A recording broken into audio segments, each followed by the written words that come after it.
Nakapanayam ng GMA News si Kapuso Primetime Goddess Carla Abellana patungkol sa natanggap na mga puna at pintas sa kanyang mga ibinibentang pre-love items. Matatandaang umani ito ng batiko sa mga netizen dahil tila naabuso na raw ng husto ang mga pinaglumaang gamit pero ang mahal pa rin ng presyo. Inukray ng mga netizen ang mga larawan dahil parang ang dumi, dugyot at nanggigitata na raw tingnan ng ilang mga ibinibenta niya na mas okay at malinis pa raw ang mga items na nabili sa ukay-ukay.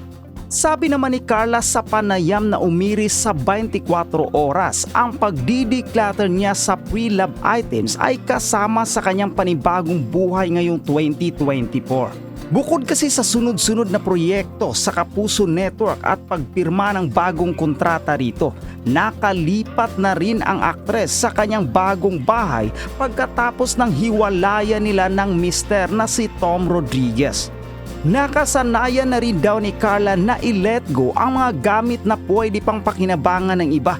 Bagamat marami naman ang sumuporta, marami rin ang pumupuna dahil hindi raw tugma ang presyo sa mga kalidad ng items kahit pa nga branded ito.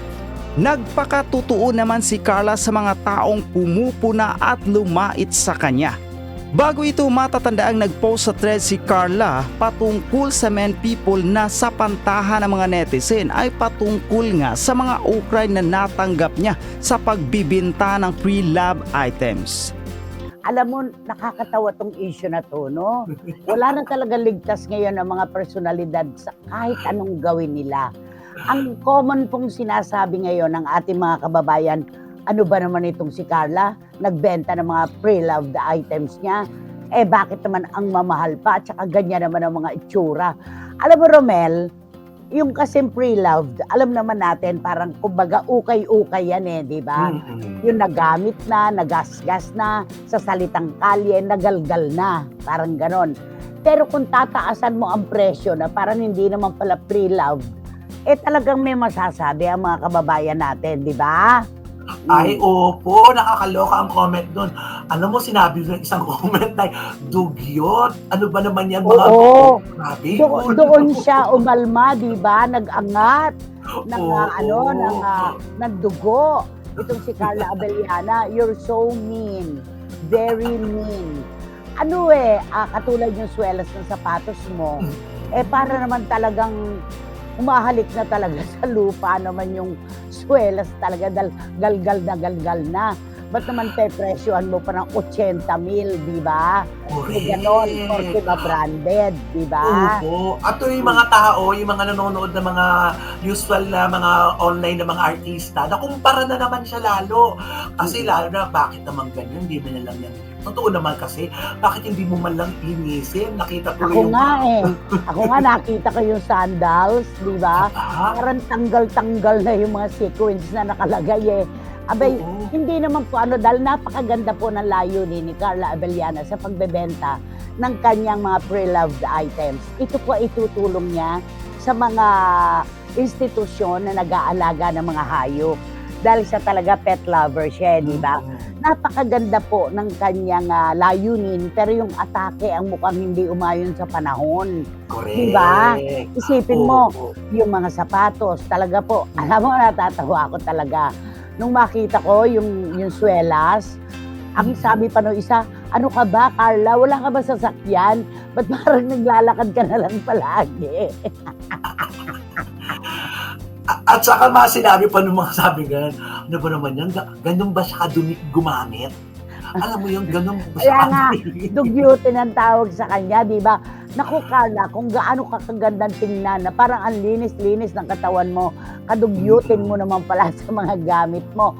Alam ko at alam nating lahat, hindi naman siguro si Carla lamang ang namili ng mga pre-loved items na ito. May staff siya na nag-ipon ng mga kagamitan na hindi na niya pinakikinabangan. Maaaring sila yung nagpabaya, hindi man lang inayos, hindi man lang nilinis, hindi man lang pinili yung pwede pang pakinabangan sa talagang hindi na, di ba? Tulad yung binebenta niyong sapatos. Diyos ko, dikit na ang sakong nanggagamit sa sa lupa. Dahil halos wala ng swelas talaga at pagkarumi-rumi pa naman talaga. Galgal na, di ba? Ang sabi nga sa comment, hindi na pambenta yan, pamigay na nga yan o patapon na yan eh. Kaya nga ang sabi, ano ba Carla, ba't mong ginagawang basurero ang mga Pilipino? Di ba parang ganon?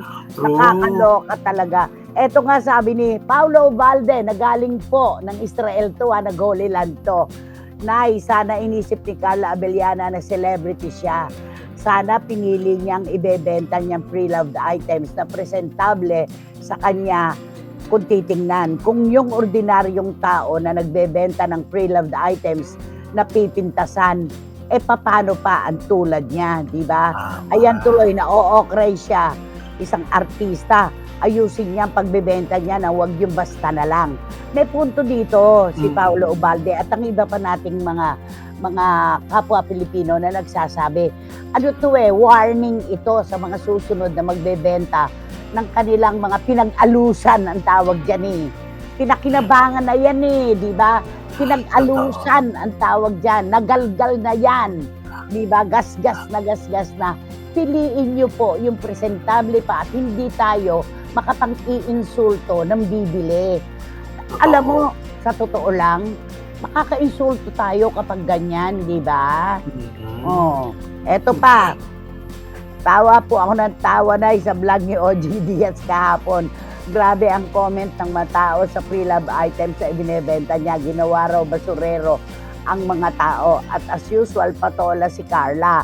Sabi ni Marichu Formacion Espiritu, oo, si OG, hindi kayang, hindi niya kinaya yung tawa niya. Umagalpak siya talaga na umagalpak. Hindi dahil sa mga pre-love, kundi doon sa mga komento na nababasa nila ni Mamaloy.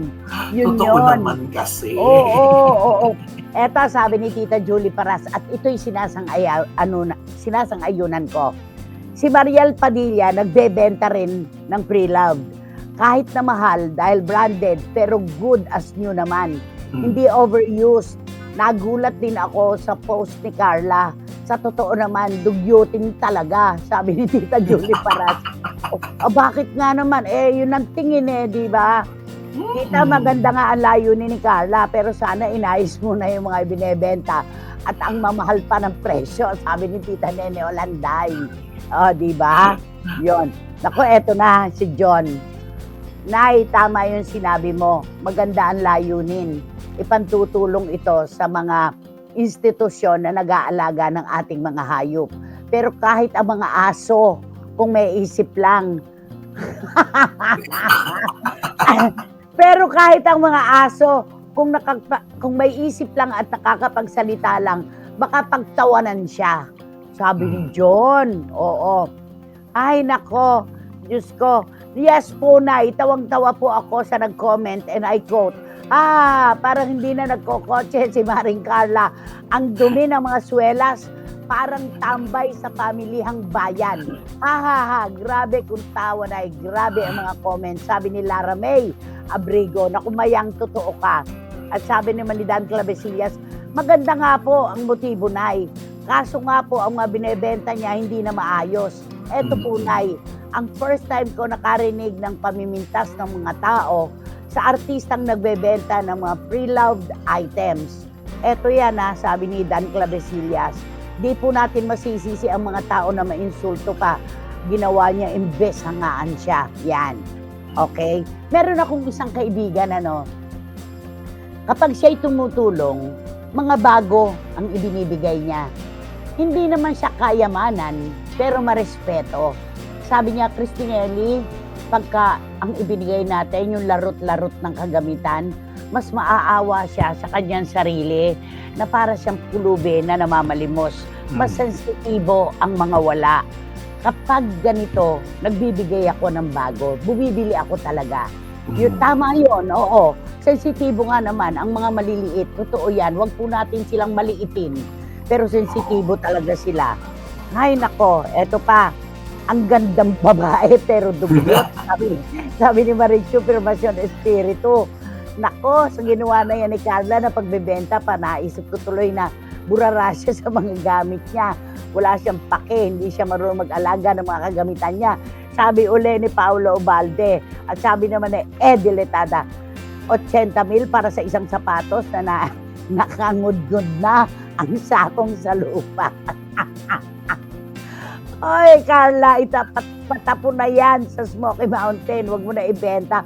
Terrible ka. Huwag kang ano-ano dyan, sabi ni Edelitada.